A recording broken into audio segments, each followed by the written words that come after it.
noite, gente! Aí que coisa boa, que alegria! Vou falar de relacionamentos e família. Tô bem feliz para falar sobre esse tema e quero contar uma coisa para vocês porque que tem me motivado. A Maria sempre me diz assim, Fá, escolhe o tema que o teu coração tocar, não foi, Maria? Daí eu fiquei lá assim, meu Deus, me dá uma energia, Jesus, manda uma energia do que eu devo falar na minha próxima palestra e veio. Sabe por quê? Porque eu nunca tive nesse mês tanta gente me procurando por todas essas questões de família, relacionamento, e não sei se casa com uma bicicleta, ou se manda o homem embora, ou se manda a mulher e não quero mais saber, e o meu pai, e a minha mãe, e os filhos. Quantas famílias estão com seus filhos com tantas dificuldades, e é sobre isso que eu quero falar com vocês. Mas antes que a gente fale, eu queria fazer um combinamento. Essa palavra não deve existir, é coisa de manezinha, eu acho, né, Ricardo? Não deve ser.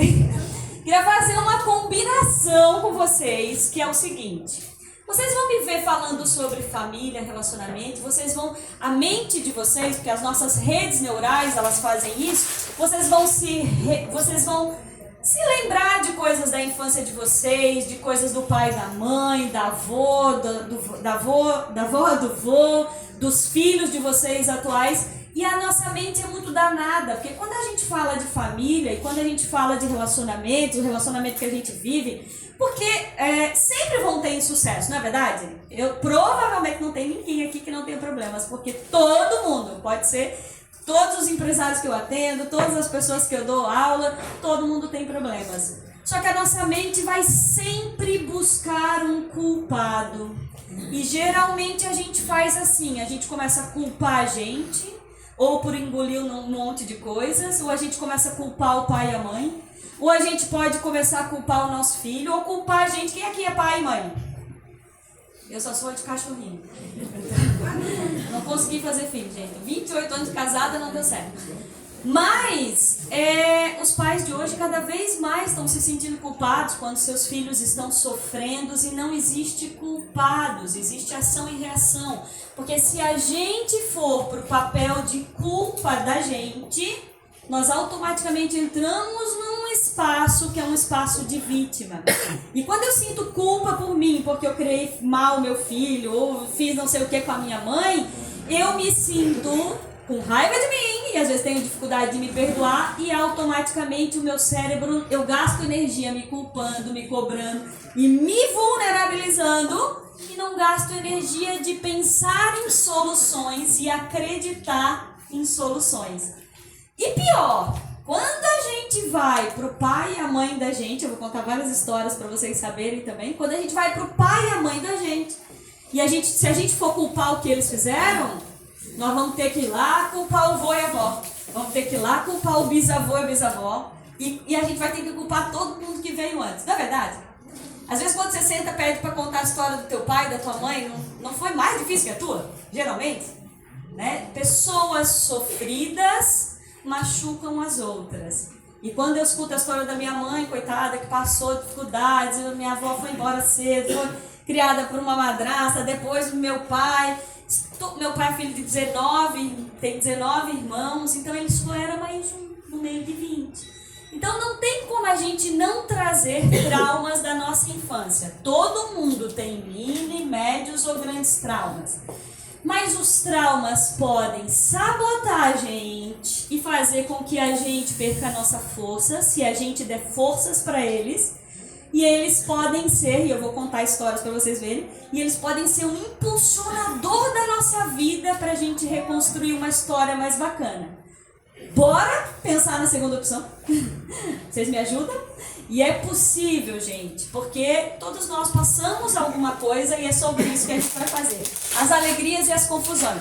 Sabe como é que a gente aprendeu a ser amado quando a gente era pequeno? A forma com que a gente se ama hoje e a forma com que a gente ama as outras pessoas, o marido da gente, a mulher, tudo isso vem de como eu aprendi a amar nos primeiros 7 anos de idade, inclusive desde vida intrauterina. Criança, quando é pequena, né? Vocês que já tiveram filhos e veem crianças aprendem sobre amor olhando para o pai e para a mãe. Eu olho para ver se a minha mãe está feliz com meu pai, eu olho para ver se meu pai está feliz com a minha mãe, se a minha mãe está triste porque meu pai foi embora, se meu pai está triste porque minha mãe traiu ele, sei lá. A criança, ela observa... A criança não é esperta? A gente não diz? As de hoje mesmo, então, vieram com chip tecnológico diferenciado, né? Então, a criança, nós olhávamos para o olhinho do pai, do nosso pai, e olhávamos para o olhinho da nossa mãe e dizia assim, como é que a minha mãe trata meu irmão, como é que a minha mãe me trata? Como é que meu pai trata meu irmão, como é que meu pai trata a minha irmã? E a criança toma partido. Sabia disso? E é por isso que a gente faz as confusões na vida adulta. A criança, quando vê uma mãe sofrendo, ou quando vê um pai sofrendo na sua infância, por causa do relacionamento, ou por causa de qualquer coisa, principalmente quando os pais se brigam na frente das crianças, ela toma partido. Geralmente a criança ou fica do lado da mãe, ou fica do lado do pai, porque a criança não tem consciência. Ou a criança com 5 anos de idade vai dizer assim, nossa, mas eu entendo meu pai, afinal de contas, a minha mãe, eu entendo a minha mãe. A criança não faz isso. A criança fica triste, se decepciona, né? Só que ela não consegue dizer isso. E é assim que a gente faz. E sabe o que acontece? Quando isso acontece? Nós guardamos no nosso subconsciente essa cacholinha, essa coisinha redonda que tem em cima do nosso corpo, que é a nossa cabeça e nosso cérebro, tem 86 bilhões de neurônios. Então, nós temos trilhões de redes neurais e nós guardamos no subconsciente, não é no inconsciente. Consciente a gente não tem acesso. Nós guardamos no nosso subconsciente e no nosso corpo angústias e memórias e também alegrias do que a gente viveu na infância. Só que a gente viveu lá com 3 anos, com 5 anos, sei lá, quem tem pai alcoólatra, mãe alcoólatra, não sei o que, briga, não sei o que. A gente guardava, mas quando a gente chega nessa idade a gente não lembra mais. Só que daqui a pouco a gente vai lá e casa com um homem que era parecido com o pai, ou a gente casa com uma mulher que era um pouco parecida com a minha mãe, ou os homens às vezes que ficam buscando sempre uma mulher parecida com a sua mãe, porque ainda está apaixonado com a mãe, e a mãe nunca vai encontrar, porque nenhuma mulher vai substituir a sua mãe. A gente fica fazendo isso, mesmo que a gente não acredite que a gente faz isso, a gente faz. Está registrado no nosso subconsciente, principalmente, vocês estão dentro do centro espírita, com os nossos enroscos energéticos e emocionais. Porque quanto mais eu penso numa pessoa, ou mais eu penso naquilo que eu vivi na minha infância, né, quanto mais eu fico lembrando e registrando, e aquela memória negativa que eu não ressignifiquei, quanto mais eu fico pensando naquilo, mais eu vibro naquilo. E mais eu vou atrair isso. Por quê? Segundo Joe Dispenza, a gente não atrai o que a gente deseja. A gente atrai o que a gente é. A gente atrai o que a gente vibra. Então, se eu acredito no amor, se eu vibro no amor, vou contar uma história. Eu casei com 23 anos. E eu namorei um monte antes. E eu acreditava, meu pai e minha mãe eram bem briguentos. Ainda brigam, até hoje estão juntos, quase 50 anos. Eu tenho 50, eles estão há 53 anos juntos. Mas eu dizia assim, ó, eu criei uma rede neural, eu treinei a minha cabeça para acreditar no amor. Porque em casa, eu ficava pensando assim, meu Deus, esses dois vão... Então eu treinei, o que eu fazia? Eu me lembro que eu fui trabalhar com 14 anos e eu alugava fita. Quem aqui já alugou fita? Velho pra dedéu. Então eu alugava fita de videocassete, eu alugava umas 8 fitas final de semana e assistia a todas aquelas fitas de romance e dizia, tem 6 bilhões de pessoas nesse mundo, naquela época tinha 6, agora tá né, abarrotado de gente. E eu dizia, eu vou ter que encontrar um homem que eu vou ser feliz. Hoje eu sou casada há 28 anos com um homem maravilhoso que está dando aula agora numa outra formação que a gente tem de Enneagrama. E eu dizia, tem que existir, eu acredito, e eu ficava o tempo inteiro falando, eu vou ser feliz. A minha mãe dizia, tu vai morrer solteira, guria, ninguém vai te querer mais, vai ficar uma vassoura, não namora mais. Eu tinha 23 anos. Eu disse, não, eu tenho que encontrar e eu acredito. Então, eu treinei, porque eu já estudava isso desde os meus 14 anos, que a tendência era eu repetir uma história parecida do que eu tinha vivido, porque era isso que eu vivia na infância. Só que eu repeti outras histórias, né? Minha mãe é super fofa, faz comida pro meu pai até hoje, adoro fazer as comidas pro meu marido. A gente vai repetindo muitas histórias. Ah, meu Deus, eu passei meus slides e não expliquei nada. Peraí, vamos voltar, calma. Deixa eu explicar. Então, gente, a gente tem todas as confusões que a gente tem hoje dos nossos relacionamentos e a nossa forma de amar, ou seja, as nossas alegrias, elas começaram lá no comecinho da nossa vida. Mais de 90% dos problemas que a gente vive hoje, com dinheiro, com pessoas, com relacionamento, tem a ver com o que a gente aprendeu lá atrás, de forma amorosa ou confusa. Mas a maioria das pessoas constroem as suas histórias a partir da dor. Eu trabalho com muitos empresários, eu trabalho com muitos líderes. Vou para Brasília agora dar um monte de curso para grandes lideranças. Dei uma palestra semana retrasada em Natal para 2.500 mulheres e muitas pessoas bem-sucedidas, e 2.500 e cada vez mais constroem seus legados a partir da dor. E como que funciona isso? Eu me lembro, vocês vão entender como funcionam essas projeções, que é o seguinte. Eu me lembro que quando eu tinha 16 anos, eu queria dirigir. Não sei se eu contei essa história aqui, Ricardinho, né? Tu me conta. Eu queria dirigir, meu sonho era dirigir, eu queria dirigir, mas minha mãe não dirigia, meu pai já tinha um Fusca vermelho, Fafá, bem um apelido, né? Me chamavam de Fafá. E eu disse, pai, tu me ensina a dirigir? E o pai chegou para minha mãe e disse assim, disse aquela coisa de antigamente, de machista, chegou para minha mãe e disse assim, e a Fabrícia tá querendo botar as asinhas de fora. O que ele pensa, né? Quem vai dirigir vai botar as asinhas de fora? Não sei que bicho ele pensou que eu era. Oi, Silvia. Não sei que passarinho ele pensou que eu ia sair voando pelo mundo. Mas ele disse não. E daí eu disse, tá bom, alguém vai me ensinar a dirigir. Fui lá pedir pro meu namorado, que eu já tinha namorado. Também não, porque ele não queria que eu arranhasse o carro dele. Mas que coisa, daí eu já era secretária de uma psicóloga, ela me ensinou a dirigir. Naquele momento, quando meu pai me disse não, e ele ensinou o meu irmão do meio, antes de mim. E naquele momento que ele me disse não, e ele pegou o meu irmão do meio, eu tinha 16, meu irmão deveria ter 14 para 15 anos, que a gente é assim, perto um do outro, ele ensinou o meu irmão. E o que aconteceu comigo? Eu fiquei raiva, eu pensei assim, como que eu não posso dirigir? Naquele momento, meu pai me ajuda, sem querer, a ser competitiva. Pela dor de não me ajudar a dirigir, ele também me ajudou a ser competitiva, guerreira, e eu dizia, pois eu vou dirigir melhor do que meus irmãos. É pela dor, mas ao mesmo tempo pelo amor. Meu pai não sabia que ele estava fazendo isso, eu não o culpo hoje. Como é que eu vou culpar meu pai? Ele tem 19 irmãos, a maioria são homens, mas tem muitas mulheres. Minhas tias nunca trabalhavam, minhas tias nunca dirigiram, minha mãe nunca dirigiu, porque ele vivia numa outra realidade. Ele achava que se eu dirigisse, provavelmente eu ia ficar muito saidinha, como diz ele, ou muito, né? Mas, de uma certa maneira, ele não me impediu também de fazer isso. Eu fui aprender, minha chefe me ensinou e etc. Mas é assim que funciona a gente. E é assim que a gente vai fazendo as confusões. Para vocês terem uma ideia, quem sou eu? Eu sou uma psicoterapeuta somática, eu atendo casais, eu atendo mentores, líderes e fiz um curso de psiquiatria positiva, que é diferente da psicologia positiva, que ajuda as pessoas a entender por que a gente tem dificuldade de sair dos nossos problemas. Porque às vezes a gente ainda está pegado nos nossos traumas.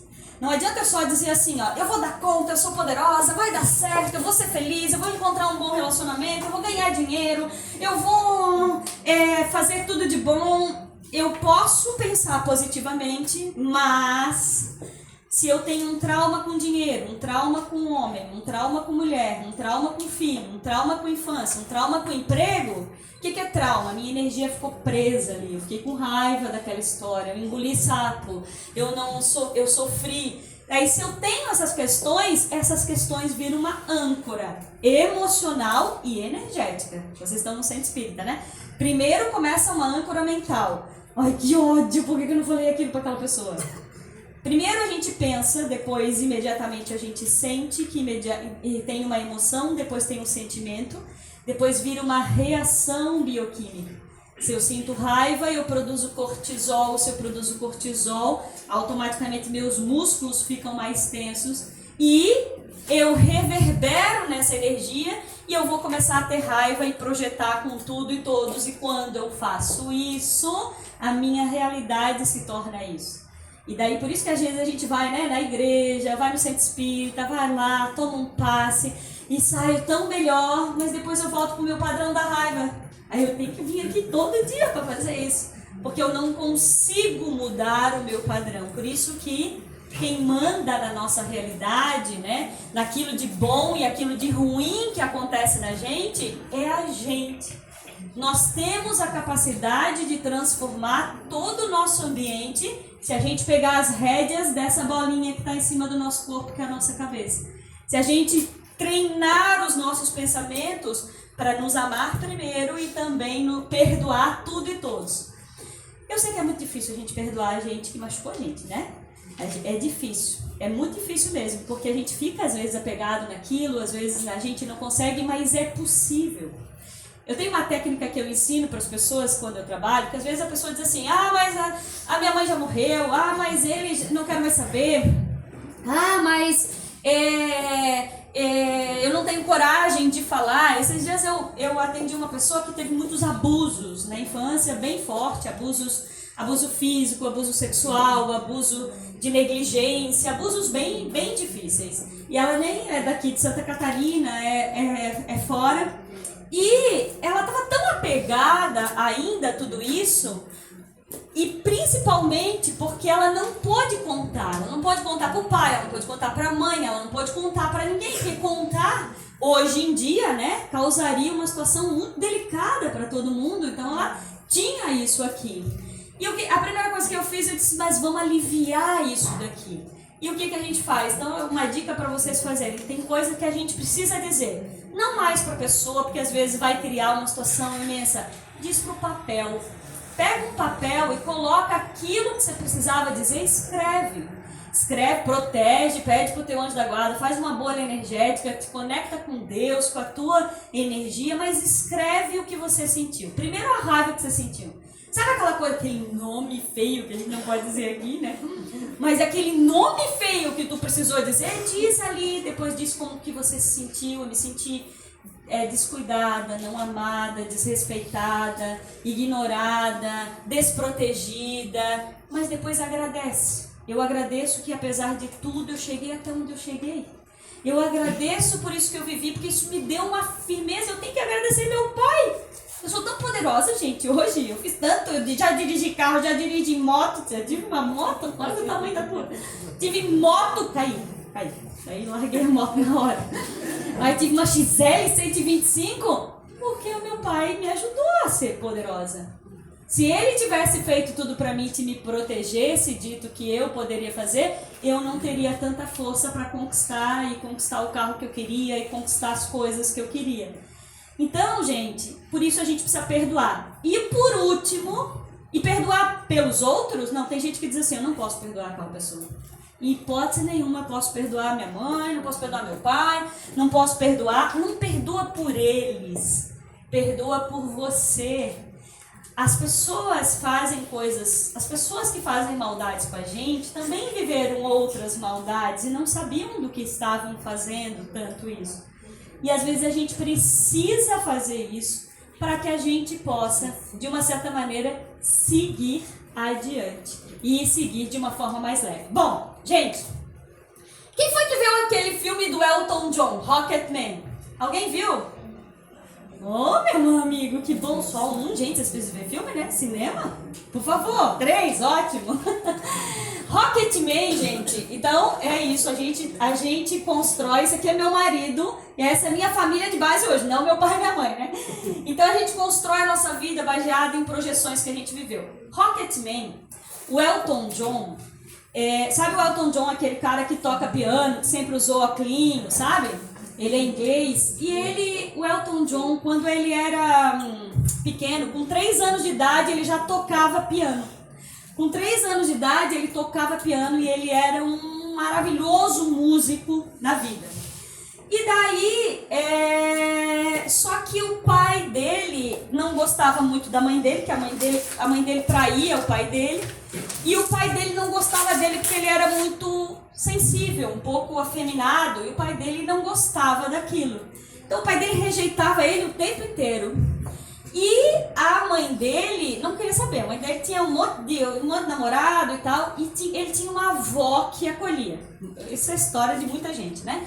Ele tinha uma avó que cuidava dele e acolhia. E essa avó acreditava nele, acreditava na força dele. E ele conseguiu uma bolsa, foi estudar, etc. Ele fazia de tudo para fazer shows, para ganhar a aprovação do pai. Para ganhar, para que o pai dissesse parabéns, para que o pai dissesse muito obrigado. Eu fiz isso muitos anos. Até os meus 35 anos, eu contava tudo pro meu pai. Se eu fui dar uma palestra nos Estados Unidos, eu contava pro meu pai. Se eu comprei, troquei de carro. Se eu ia viajar não sei onde. Se eu ganhei um prêmio, eu tudo contava pro meu pai. Por quê? Porque como ele não me dava, e não era por maldade, eu queria que ele ainda me aprovasse. Isso se chama dependência emocional. Quanto mais tu tem necessidade de contar as coisas pro teu pai, pra tua mãe, ainda hoje em dia, e querer que ele diga assim, vai por isso, minha filha, tá tudo certo, muito bem. Não, que absurdo, tu vai fazer isso. E isso faz com que a gente enfraqueça. Aconteceu com o Elton John. Então ele fazia um monte de músicas e queria que o pai aprovasse. O pai tinha vergonha dele, não gostava, xingava e abandonou ele e foi embora. O que ele fez? Ele se tornou um grande músico. Ele se tornou mega famoso e entrou para as drogas bem cedo. Ele nunca estava satisfeito. Ele queria mais um show, ele queria mais outro show, ele queria mais outra coisa. Ele estava o tempo inteiro fazendo shows porque ia aquele público amando ele, idolatrando ele, querendo que ele fosse assim, dando parabéns, sabe, aquelas gritarias. Nada daquilo preenchia o Elton John. Ele só pensava no pai e na mãe, que nunca, de uma certa maneira, validaram quem ele era. E daí, obviamente, drogas, muito... E o que o Elton John fez? Ele ia buscar nos homens, né? Ele tem um relacionamento homossexual, ele ia buscar nos homens a aprovação. Mas vivia vários abusos, porque tinha vivido alguns abusos na infância também. É mais ou menos isso que as pessoas fazem quando não lidam com as coisas da infância, né? Claro, não como a história do Elton John. E quando ele vai fazer terapia, e vocês têm terapias aqui de formas mais baratas, ele começa a entender a história dele, ele ressignifica, que é isso que a gente tem que fazer. A gente tem que olhar para o nosso passado e acolher o nosso passado, botar a mãozinha no nosso coração, que é o que a gente vai fazer. Vai me dizer quantos faltam? Tá lá, 10 minutos. A gente tem que botar a mão no coração e dizer assim, ó, eu acolho a minha história, porque todo mundo tem uma história. Sabe o que a maioria das pessoas fazem? Não coloca a mão no teu coração. Tu tem essa história por causa da tua história espiritual, e aqui todo mundo vai te dizer isso. Mas a maioria da gente não acolhe a nossa história. Sabe o que a gente faz? De forma... não vou falar, não é ignorante, é de forma sem conhecimento. A gente olha para a história do outro e começa a comparar a nossa história com a história do outro. E é mentira com tudo aquilo que tá no Instagram, tá, gente? Sou psicoterapeuta. Tudo aquilo que mostra só coisa boa, ou vocês acham que eu vou... vai lá no meu Instagram, tá cheio de eu rindo, brincando o tempo inteiro. Se eu botar eu chorando, todo mundo vai embora, porque ninguém quer saber disso. Então a gente fica olhando as histórias dos outros, e isso tira a nossa força. Nós precisamos acolher a nossa história, nós precisamos escrever e colocar para lá e aumentar a nossa frequência vibratória do amor. Amor por quem? Por mim primeiro. Se eu tiver uma capacidade boa de me amar, de me perdoar e de dizer, foi esse o pacote que eu ganhei de família, pode ter certeza que quando eu faço isso, as mulheres ou os homens que buscam relacionamentos não vão mais repetir os relacionamentos com seus traumas. As pessoas que querem lidar com dinheiro, quando entende a história, vai poder repetir um relacionamento melhor com dinheiro, com a vida. Por quê? Porque a gente ainda traz na memória do nosso corpo. Bom, gente, Alguém viu esse filme agora, Homem com H? Viram? Então, a história dele é a dor com o pai. Então ele tinha problemas com o pai tinha vergonha dele, porque ele era muito feminino, o pai era do exército lá, não sei, era policial. Só que ele ressignifica, mas ele tem um monte de dor por ser reprovado pelo masculino. E aqui é um filme muito legal, que é o Gênio Indomável, eu sugiro que vocês vejam. Esse moço se suicidou, é uma pena, que foi o Robin Williams. Mas é um menino que o pai abandonou. Então, desde pequeno, o pai e a mãe dele abandonou e ele era órfão, só que ele era muito inteligente. E esse é o terapeuta dele que ajuda ele a ressignificar as dores.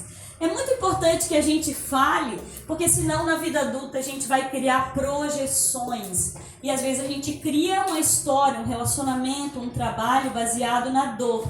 E o que cura é o amor. As mulheres, por exemplo, quando tem problemas com a mãe, né? E quais são os problemas com a mãe? Esses são 2 filmes maravilhosos. Essa aqui é a primeira musicista.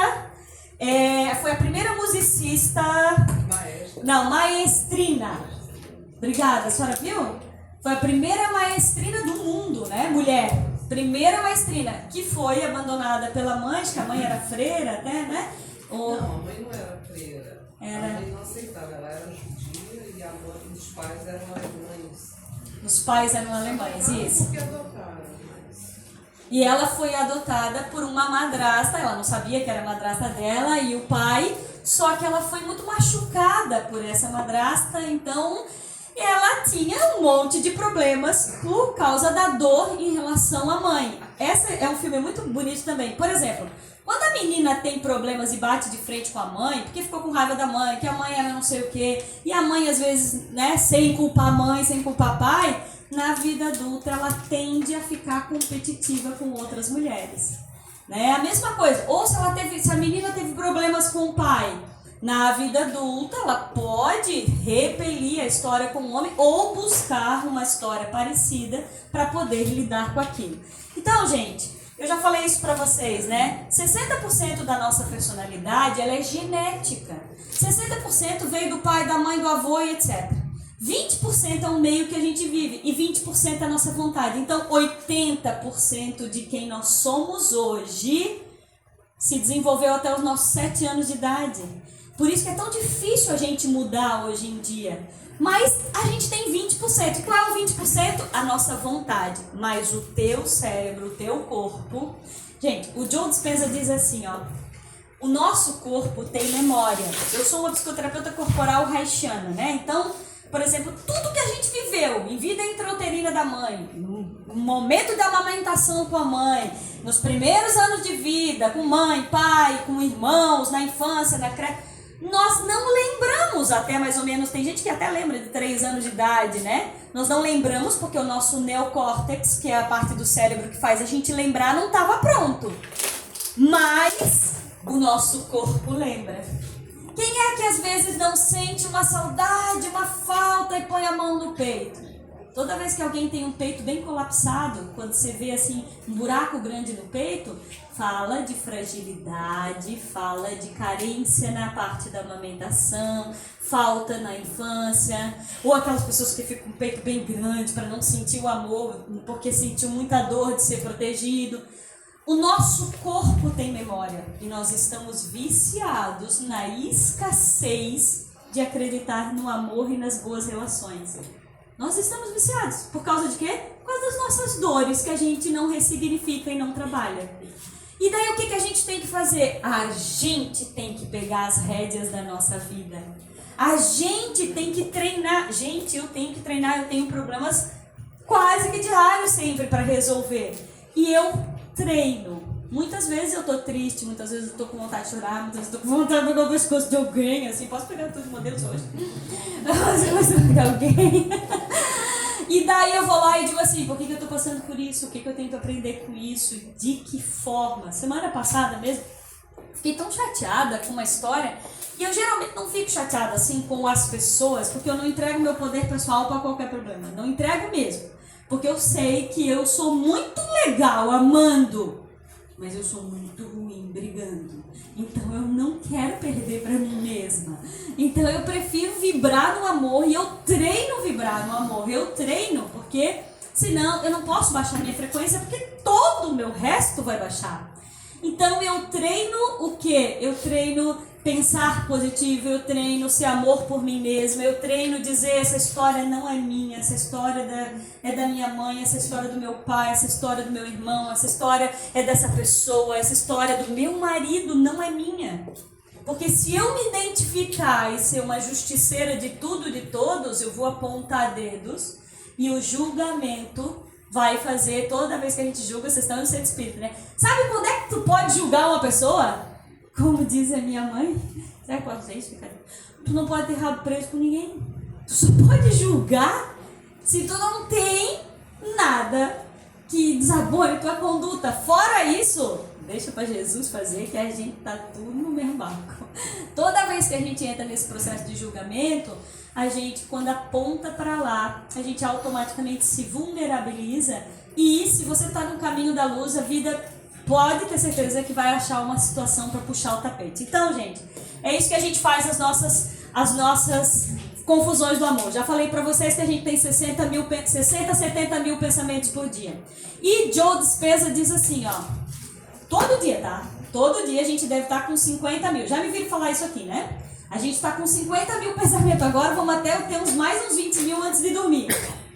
Mas isso foi visto pela neurociência, colocar as pessoas dentro de ressonância magnética.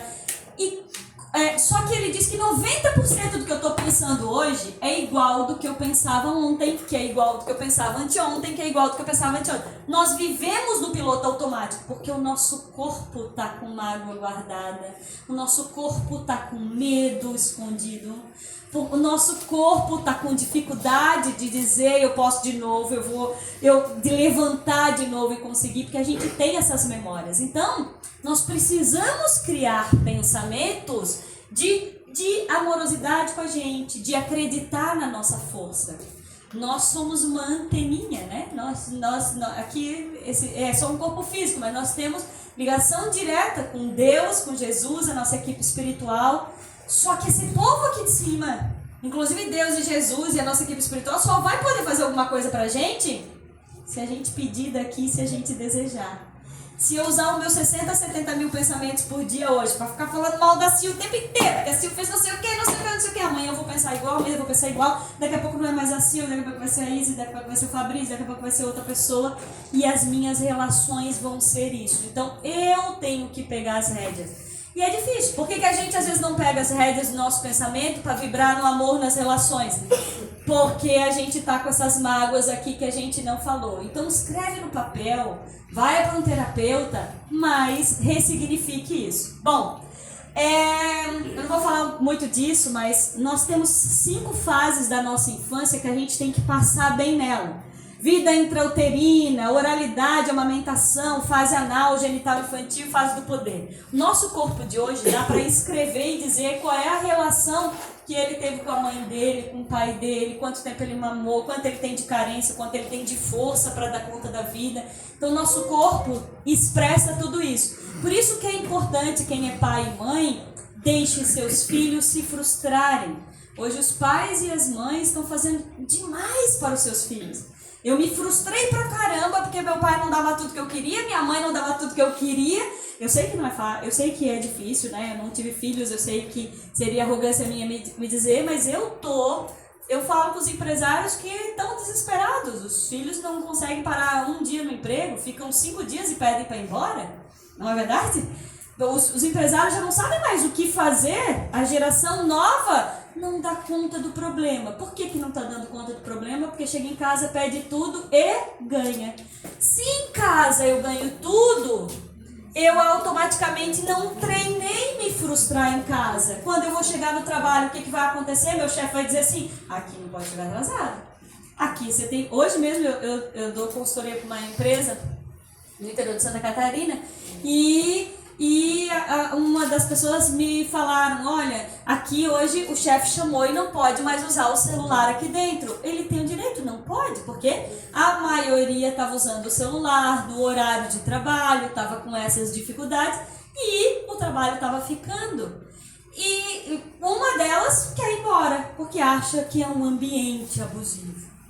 Como que o chefe não pode cobrar que não pode ser usado o celular? Gente, mas por quê? Porque em casa, essa adolescente provavelmente desrespeita as regras. A mãe diz, não pode, e ela vai e faz a mesma coisa. O pai diz, não pode, e o adolescente vai e faz a mesma coisa.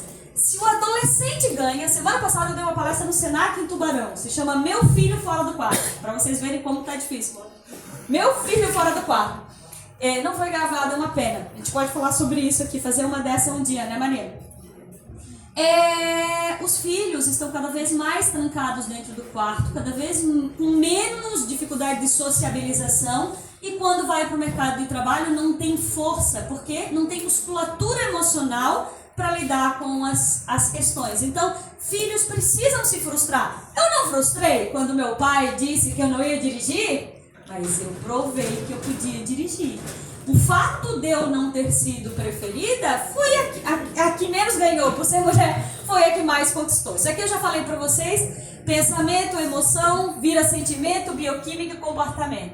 Joe Dispenza, eu falei isso no começo, Joe Dispenza diz que você não enxerga o mundo e as relações como elas são, você enxerga como você é e você vibra. É assim que a gente enxerga a minha relação. Se eu penso em coisas legais sobre pessoas, o que eu quero, eu sempre tenho um olhar amoroso pra gente. Todo dia vai alguém lá em casa entregar no Mercado Livre, eu dou uma caixa de bis, eu agradeço, eles ficam tão felizes, eu sempre pergunto alguma coisa sobre as pessoas, eu faço isso. Não é o moço que vai entregar, que vai fazer isso pra mim. O moço, às vezes, ele buzina lá embaixo e diz assim, ei, vem aqui. Eu digo, vem aqui, amada, eu tenho uma caixa de bis pra ti. Dona, obrigada. Eu mudei ele, não foi ele que mudou a mim. Eu decidi ter uma relação. E é assim que a gente precisa fazer. Falei que a gente tem as relações, a maioria dos nossos problemas está na comunicação. E agora eu quero chegar nos finalmente. Então, lembra que eu falei pra vocês? Tudo que a gente viveu lá na nossa infância, a gente tomava partido e a gente vivia e ainda guarda isso dentro das nossas histórias. Bom, eu não vou falar sobre o ego infantil, adolescente, adulto, isso vai ser uma outra palestra, porque um dia eu vou ganhar 1h30 aqui, não vou ganhar 1h30. Vai sonhando. Faz uma rifa, vou sonhando, cada vez que eu vou sonhando. Vamos passar aqueles abaixo-assinados, assim, não tem aquele negócio? Mas vamos lá, pra gente terminar. Já dei bastante meu recado pra vocês. A primeira coisa que a gente tem que fazer, gente, deixa eu botar aqui. Primeira coisa pra gente ser feliz, a gente precisa ser mais adulto nas nossas relações. Criança se vitimiza, criança diz, homem é tudo igual, mulher não se faz uma mulher como antigamente, a geração Z é uma porcaria, ninguém mais quer não sei o quê. Isso é nosso ego infantil. Toda vez que eu tô no meu ego infantil e dizia assim, ninguém mais gosta de mim, às vezes eu vou lá no meu pai diz assim, só gosta daquele cachorro mesmo, né? Vive o pai, não vem, pai, pois eu já levei meu pai pra viajar, já fiz não sei o quê, mas ele tá sempre na vítima porque ele quer mais. Eu disse, eu tenho que trabalhar. E ego infantil é quando nós temos uma parte da gente que fica se vitimizando, criticando, culpabilizando todo mundo. Criança culpabiliza, criança se vitimiza, criança sente falta o tempo inteiro. E tem muito adulto aqui, eu muitas vezes posso ser ego infantil em algumas situações. Ego adolescente bate de frente. Não gostei, porque começa a competir um com o outro. E ego adulto, gente, adulto se responsabiliza. Adulto diz assim, eu tô com um problema no meu casamento, então se eu não posso, meu marido não vai mudar, ou eu não vou mudar, o que eu vou fazer? Como eu vou fazer terapia para eu mudar? Todas as vezes que eu tive problema no meu casamento, era eu que ia procurar, não era meu marido. Aí a minha mudança fazia ele vir atrás de mim, ou ele mudando também. Toda vez que eu tinha um problema com algum funcionário, com algum trabalho, era eu que ia atrás para ver isso. Eu não ficava esperando meu funcionário vir me chamar, ou deixando empurrar para debaixo do tapete. Tem que ser a gente, adulto vai e resolve. Criança vai lá pro bar na esquina reclamar da mulher da vida, não sei o quê, ou encontra só alguém para ficar reclamando. E daí, gente, os passos pra gente ter bons relacionamentos hoje em dia. Primeira coisa, liberte-se dos traumas de vocês. Se tu ainda tem coisa que tu não ressignificou da infância, vai lá. Gente feliz faz relacionamentos felizes. Gente feliz vibra positivamente. Segunda coisa, olhe para dentro de ti, introversão. Tá todo mundo hoje olhando para Instagram, pro vizinho, para a novela das 8, para o problema que tá acontecendo. Eu tenho um menino que me pega lá em Brasília, me ajuda quando eu vou atender, que é um Uber, um motorista, assim. Ele estava dizendo, Fá, eu comprei um monte de comida, agora já tô guardando aqui em casa, tenho um facão, tu ficou sabendo também que agora tem um planeta aí que vai destruir tudo, depois tu ficou sabendo. Eu disse, meu Deus, meu amado, o que tu tá vendo na televisão, que lugar é isso? Não, mas lá na igreja que eu tô indo, disse que agora vai acabar tudo. Eu disse, pelo amor de Deus, vai, mas também vai num lugar que possa te olhar também as coisas boas. Se eu olhar só o que tem de ruim no planeta, eu vou acreditar no que tem de ruim, eu vou vibrar nisso. Como é que eu vou ter felicidade? Então, olhe para dentro de ti, reverbere, cuida da tua vida. Terceira, o Ricardo travou. Desidentificação da dor. E a outra coisa, desidentifique, desapegue, vá ver esse filme, desapega da tua dor. Não pode ficar carregando a tua dor até a hora do caixão. Vai lá e perdoa o filho, perdoa a mãe, perdoa o pai. É a melhor coisa que você pode fazer.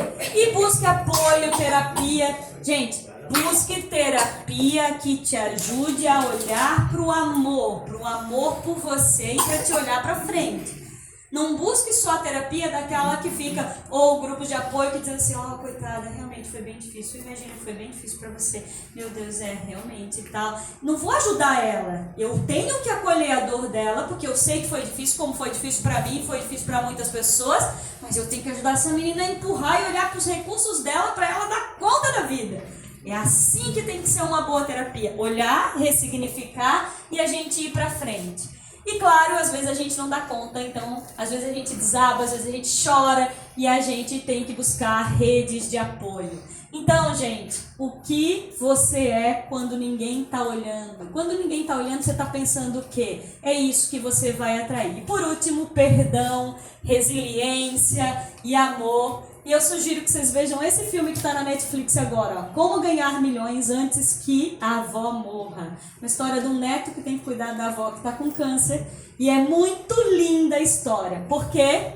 Porque o amor tem que ser a nossa melhor resposta sempre, gente. Toda vez que eu olho com amorosidade para mim, toda vez que eu olho com amor para a vida, Jesus não fala só de amor o tempo inteiro, ele não foi amor? O amor é a nossa melhor resposta sempre. Só que se eu não tiver capacidade de me amar, eu dificilmente, me amar como eu sou, me perdoar, dificilmente eu vou conseguir amar a outra pessoa que está do meu lado. Era isso que eu tinha para dizer para vocês. Muito obrigada! Beijo!